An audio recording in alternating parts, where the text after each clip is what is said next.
الحمدللہ رب العالمین والصلاة والسلام علی سید الانبیاء والمرسلین اما بعد فاعوذ باللہ من الشیطان الرجیم بسم اللہ الرحمن الرحیم۔ الحمدللہ الہادی پروگرام آپ کے سامنے تسلسل سے جاری و ساری ہے، اور آپ کو اس کا فارمیٹ معلوم ہے کہ ہم قرآن کے کسی ایک موضوع کا انتخاب کرتے ہیں، پھر اس سے متعلقہ آیات، پھر اس سے تعلق رکھنے والی احادیث کریمہ بھی ذکر کی جاتی ہیں، پھر ہم اپنا محاسبہ کرتے ہیں، غور و تفکر کرتے ہیں، ان سے کیا نکات حاصل ہو رہے ہیں، کیا درس حاصل ہو رہا ہے، کیا نصیحت ہم حاصل کر سکتے ہیں، اس پہ کلام ہوتا ہے، اور پھر ہم اپنی خطاؤں اور غلطیوں پر مطلع ہوتے ہیں، اچھی چیزوں پر مطلع ہو کر انہیں اپنانے کے بارے میں غور و تفکر کرتے ہیں۔ ابھی جو ہمارا قرآنی موضوع چل رہا ہے وہ نبی کریم صلی اللہ علیہ وسلم کی اطاعت اور اتباع ہے۔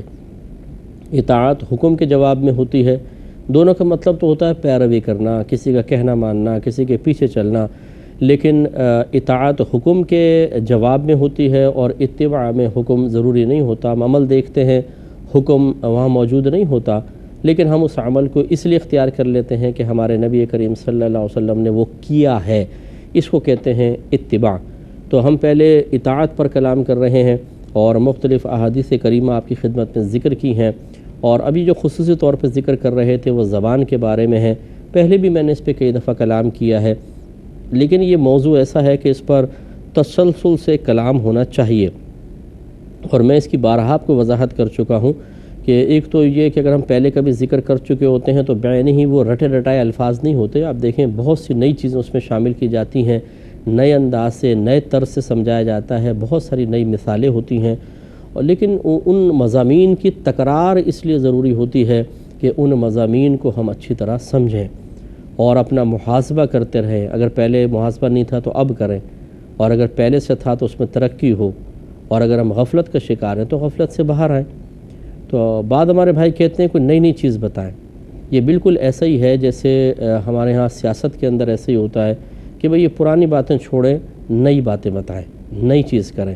تو جو بھی پرانے قصور ہیں سب کچھ گویا کہ اس کو فراموش کر دیں اور نئی چیزوں پہ توجہ شروع کر دیں، لیکن یہ نہیں سوچتے کہ جب نئی پہ توجہ کریں گے اور حل کوئی نہیں نکلے گا، یہ بھی پرانی ہو جائیں گی، اور پرانی کو تو ہم بھلانے کے عادی ہیں تو پھر یہ بھی بھول جائیں گی۔ یہ جو ہمارے ملک میں اتنی افراتفری ہے، اس کی سب سے بڑی وجہ یہ ہے پرانی چیزوں کو بھلا دینا۔ پرانی چیزوں کو کیسے بھلا دیا جائے؟ انہیں یاد رکھ کر جب تک اس کا کوئی صحیح انجام، کوئی نتیجہ نہ نکلے، اس وقت تک انسان نئے کی طرف بڑھے گا تو نقصان کا شکار ہوگا۔ اسی طریقے سے یہاں ہے، تو یہ نہیں ہے کہ ہم پرانی چیزیں لے کر آتے ہیں۔ ماشاءاللہ آپ سن ہی رہے ہیں، ہر دفعہ آپ کو نئی معلومات میں آپ کے اضافہ ہوتا ہے، لیکن اگر کوئی چیز ہم تکرار کے ساتھ لے کر آتے ہیں تو اس میں یہ حکمت پوشیدہ ہے، اور میں بارہا کہہ چکا ہوں کہ یہ اسلوب قرآن ہے۔ اللہ تبارک و تعالی نے قرآن عظیم میں بھی بہت سارے امور کو بار بار ذکر کیا ہے، پچھلی قوموں کے واقعات، انبیاء علیہ السلام کے تذکرے، جہنم کے عذابات، جنت کے معاملات، آخرت کی منظرکشی، ضرب الامثال وغیرہ آپ دیکھیں، نصیحتیں دیکھیں، ان میں تکرار آپ کو نظر آئے گا، بار بار ہر دوسرے سپارے میں، تیسرے سپارے میں، چوتھے سپارے میں وہ مضمون ریپیٹ کیا جا رہا ہے۔ اس میں یہی حکمت پوشیدہ ہے۔ تو ایک اور حدیث کی طرف آتے ہیں۔ حضرت معاذ رضی اللہ تعالی عنہ سے روایت ہے کہ میں نے عرض کی، یا رسول اللہ صلی اللہ علیہ وسلم، مجھے ایسا عمل تعلیم فرمائیے جو مجھے جنت میں لے جائے اور جہنم سے دور کر دے۔ سبحان اللہ، کتنے زبردست دیکھیں کویسچنز ہیں کہ وہ ایک صحابی رسول ہیں اور قطعی جنتی ہیں، نبی کریم صلی اللہ علیہ وسلم کے صحبت یافتہ ہیں، اور وہ یہ پوچھ رہے ہیں رسول اللہ مجھے ایسا عمل بتائیے۔ اس کا مطلب ہے کہ انسان کسی مقام و مرتبے پر پہنچ جائے، وہ نیکیوں کا عادی بن جائے، نیکیوں پہ استقامت حاصل ہو جائے، وہ تقوی پرہیزگاری کی زندگی گزار رہا ہو، کوئی گناہ خطا اس سے ہو نہ رہی ہو، لیکن وہ اپنی آخرت سے غافل نہیں ہونا چاہیے۔ آخرت کی ترقی کے لیے کوشش کرنا اور آخرت کی تباہی والے امور پہ توجہ رکھنا انتہائی ضروری ہے۔ چنانچہ یہ حدیث بہت ہی پیاری حدیث ہے، اور دیکھیں ان صحابی نے جب یہ کویسچن کیا تو نبی کریم صلی اللہ علیہ وسلم نے جواب میں کتنی پیاری بات ارشاد فرمائی۔ آپ نے ارشاد فرمایا کہ تم نے بہت بڑی بات کا سوال کیا ہے، یعنی یہ تم نے معمولی بات نہیں کہ جنت میں داخلہ، جہنم سے نجات، یہ کوئی معمولی چیز نہیں ہے، کیونکہ یہی تو حتمی کامیابی ہے، یہی اخروی کامیابی ہے، یہی مطلب یہ کہ بس زندگی کا حاصل یہی ہے جو اللہ نے ہمیں عطا فرمایا کہ یا تو انسان گندے اعمال کر کے اور معاذ اللہ کفر و شرک میں مبتلا ہو کر ہمیشہ کے لیے جہنم میں چلے جائے، اور یا پھر ایمان لا کر اچھے اعمال کر کے ہمیشہ کے لیے جنت میں چلا جائے۔ یہ زندگی کا حاصل ہے، یہی مقصد ہے۔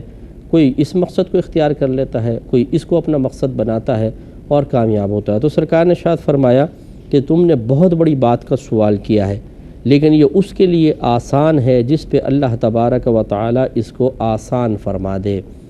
یعنی یہ ہر شخص کو صحیح بات ہے کہ حاصل نہیں ہوتی، یہ بہت بڑی چیزیں ہیں، لیکن جس کے لیے اللہ تعالیٰ کرم نوازی فرما دے اس کو حاصل ہوگا۔ پھر سرکار نے وہ اعمال بتائے، ارشاد فرمایا کہ تم اللہ تبارک و تعالیٰ کی عبادت کرو، اس کے ساتھ کسی کو شریک مت ٹھہراؤ، نماز قائم کرو، زکوٰۃ ادا کرو، رمضان کے روزے رکھو اور بیت اللہ کا حج کرو اگر اس کے راستے کی طاقت رکھتے ہو۔ پھر فرمایا کہ کیا میں تمہیں بھلائی کے دروازے نہ بتاؤں؟ یعنی ایسے کہ اگر ان دروازوں میں داخل ہو جاؤ تو خیر ہی خیر ہے، بھلائی بھلائی ہے۔ ارشاد فرمایا کہ روزہ ڈھال ہے، صدقہ گناہ کو بجھا دیتا ہے جیسے پانی آگ کو بجھا دیتی ہے، اور آدمی کا رات کے آخری پہر میں نماز پڑھنا، یہ سرکار نے فرمایا بھلائی کا دروازہ ہے۔ پھر آپ نے ایک آیت تلاوت فرمائی کہ تتجافا جنوبہم عن المضاجع، کہ ان کے پہلو بستروں سے جدا رہتے ہیں، یعنی مدح میں اللہ نے کلام فرمایا تو سرکار نے اس کو بیان فرمایا۔ سورہ سجدہ کے آیت نمبر 16ویں ہے۔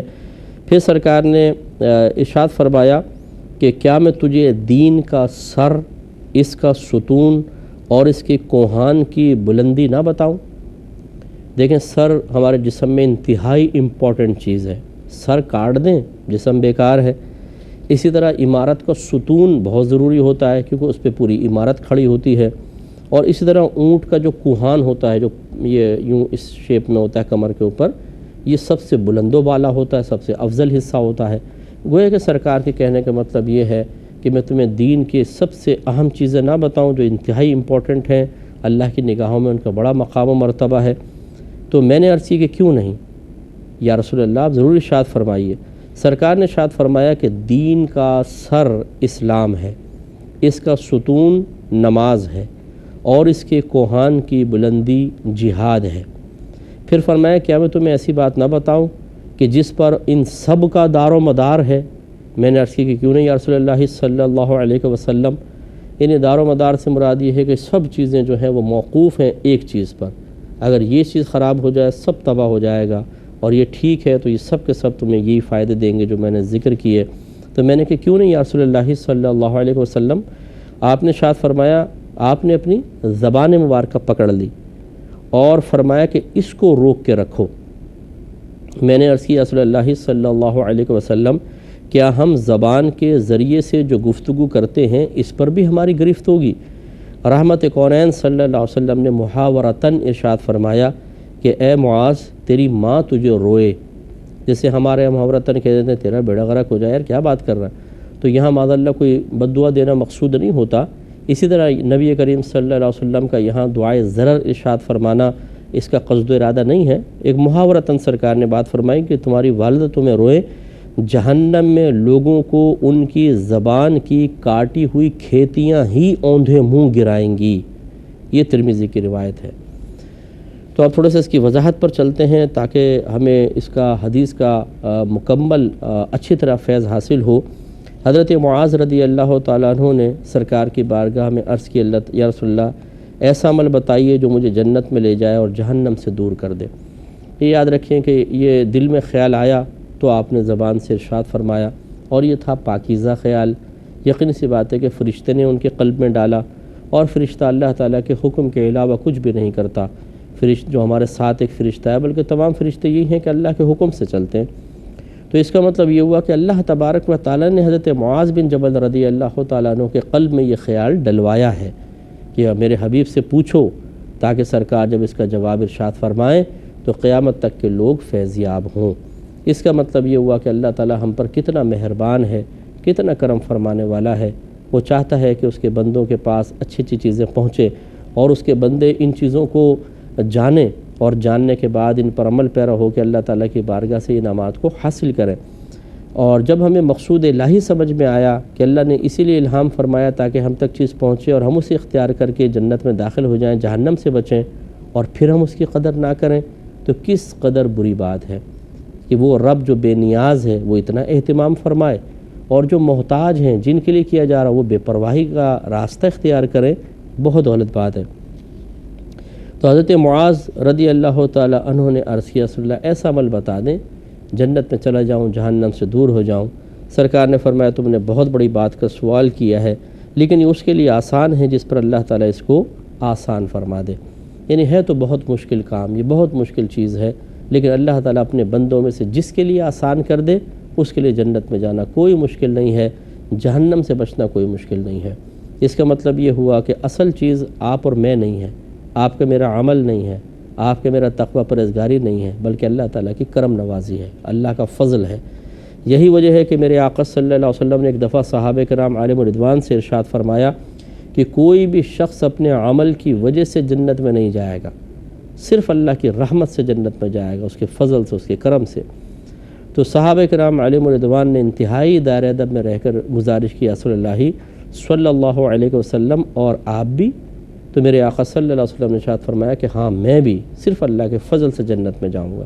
اس کا مطلب یہ ہوا ایک تو وہ ہمارے بھائی بہن اگر مجھے ایسا سن رہے ہوں کوئی کہ جو اپنے عمل پر فخر کرتے ہیں کہ میں نے اتنا یہ کام کیا، میں نے وہ کیا، میں نے یہ کیا، اور اس کے بعد یہ سمجھتے ہیں کہ اب آخرت ہماری محفوظ ہے کیونکہ میں نے بہت نیک عمل کیے ہیں، تو وہ تھوڑا سا اپنے دل میں ایک حصہ خوف کا بھی رکھیں۔ ضروری نہیں ہے کہ آپ کے کیے گئے کثیر اعمال اللہ کی بارگاہ میں مقبول ہوں اور ضرور آپ جنت میں چلے جائیں۔ ہو سکتا ہے کوئی ایک خطا ان تمام گناہوں پر، تمام نیکیوں پر پانی پھیر دے، جسے شیطان نے 80,000 برس عبادت کی اور پھر ایک اللہ کی نافرمانی کی، اللہ کی شان بے نیازی دیکھیں، اللہ نے سب کچھ برباد اور تباہ کر دیا اس کا، اور ابا واستکبر وکان من الکافرین، ارشاد فرمایا کہ اس نے انکار کیا، تکبر کیا اور کفر کرنے والوں میں سے ہو گیا۔ لہٰذا جو کثرت سے نیک عمل کر رہے ہیں وہ رکے نہیں، نیک عمل ضرور کریں، لیکن آپ کا میرا بھروسہ اپنے نیک اعمال پہ نہیں، صرف اللہ کی رحمت پر ہونا چاہیے یہ بات۔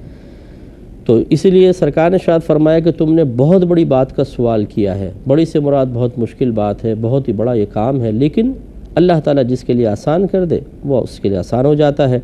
پھر پہلا فرمایا کہ تم اللہ تعالیٰ کی عبادت کرو، اس کے ساتھ کسی کو شریک مت ٹھہراؤ، یعنی اللہ کے مخلص ہو کر عبادت کرو۔ تو شرک دو طرح کا ہوتا ہے، ایک یہ کہ آپ ایک اور خدا بنا لیں، یعنی کوئی ایک اور خدا کو پوجنا شروع کر دے، اس کی عبادت کرے، یہ اللہ تعالیٰ کی ذات کے ساتھ شریک کر دیا۔ اور ایک جیسے بہت سے کرتے ہیں، کوئی شیطان کی پوجا کر رہا ہے، کوئی بتوں کی پوجا کر رہا ہے، اور ایک ہوتا ہے شرک خفی کہا جاتا ہے اس کو، پوشیدہ شرک، اور وہ ہے ریاکاری۔ اس پر بھی میں کلام کر چکا ہوں کہ انسان بعض اوقات نیک عمل اللہ کے لیے نہیں کر رہا ہوتا، بیوی کو دکھانے کے لیے، بچوں کو دکھانے کے لیے، دوستوں سے تعریفی جملے سمیٹنے کے لیے، مخلوق کو متاثر کرنے کے لیے، دنیاوی فائدوں کے حصول کے لیے، صرف دنیاوی نقصانات سے بچنے کے لیے وہ عمل کر رہا ہوتا ہے، نیک اعمال۔ تو یہ گویا کہ اللہ تبارک و تعالیٰ کے ساتھ ساتھ کسی اور کی رضا کا ارادہ بھی رکھتا ہے، کوئی اور چیز بھی حاصل کرنا چاہتا ہے، تو اس کو بھی شرک کہا گیا ہے، شرک خفی ہے۔ تو لہٰذا دونوں طرح کے شرک سے ہمیں بچنا چاہیے۔ اب یہ امت بڑے شرک میں تو کبھی مبتلا نہیں ہوگی۔ میرے آقا صلی اللہ علیہ وسلم نے صراحتاً ارشاد فرمایا کہ میری امت مجھے اپنی امت سے شرک کا خوف نہیں ہے، بالکل، ہاں دنیا کا خوف ہے کہ دنیا کی طرف مائل ہو جائیں گے، یہ سرکار نے ارشاد فرمایا۔ تو شرک جلی تو ہو نہیں سکتا کہ اجتماعی طور پہ امت مشرک ہو جائے، نہیں ہو سکتا ہے۔ جس کا یہ خیال ہے وہ بیچارہ ان حدیثوں پہ توجہ نہیں کر پاتا جس میں نبی کریم صلی اللہ علیہ وسلم نے اپنی امت سے شرک کی نفی کر کے اطمینان کا اظہار فرمایا ہے کہ یہ امت اب شرک میں مبتلا نہیں ہوگی۔ لیکن شرک خفی بہت زیادہ ہے، یقیناً بہت زیادہ ہے۔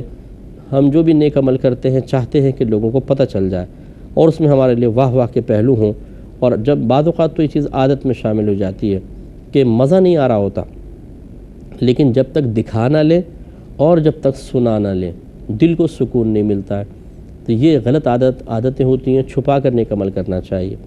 تو میرے آقا صلی اللہ علیہ وسلم فرماتے ہیں کہ اللہ تعالیٰ کی عبادت کرو، اس کے ساتھ کسی کو شریک نہ ٹھہراؤ۔ پھر فرمایا نماز قائم کرو، نماز پڑھو۔ نماز قائم کرنے کا مطلب 5 وقت نماز ادا کرنا۔ اب اگر آپ کے ساتھ کوئی شرعی عذر نہیں ہے، مثلا آپ مرد ہیں اور کوئی شرعی عذر بھی نہیں ہے تو جماعت کے ساتھ، اور اگر آپ خواتین میں آپ عورت ہیں اور تو پھر عورت گھر میں نماز پڑھے گی۔ ہاں اگر کہیں قریب مسجد ہے اور وہاں ایسا ہی ماحول اور رواج ہے کہ عورتیں مسجد میں جا کر باجماعت نماز ادا کرتی ہیں اور اس میں راستے میں کوئی فتنہ فساد نہیں ہے، باپردہ طریقے سے نکلتی ہیں، اپنے بڑوں کی اجازت سے جاتی ہیں، یا بیوی ہے تو شوہر کی اجازت سے جاتی ہے، اور جس مقام پہ نماز پڑھتی ہے وہاں مردوں عورتوں کا اختلاط بھی نہیں ہوتا، وہاں پر فضول گفتگو بھی نہیں کرتی ہیں، بس گئی نماز پڑھی اپنے گھر واپس آ گئی، تو اس کی گنجائش فی زمانہ نکل سکتی ہے کہ بہت سے علماء نے یہ لکھا ہے کہ جب عورتیں ہر چیز کے لیے باہر نکل رہی ہیں، شاپنگ کرنے کے لیے، شادی بیاہ کے لیے، گھومنے کے لیے، پکنک پوائنٹس پہ جانے کے لیے، تو پھر نماز کے لیے بھی نکلنے دیں، روکا نہ جائے اس وجہ سے۔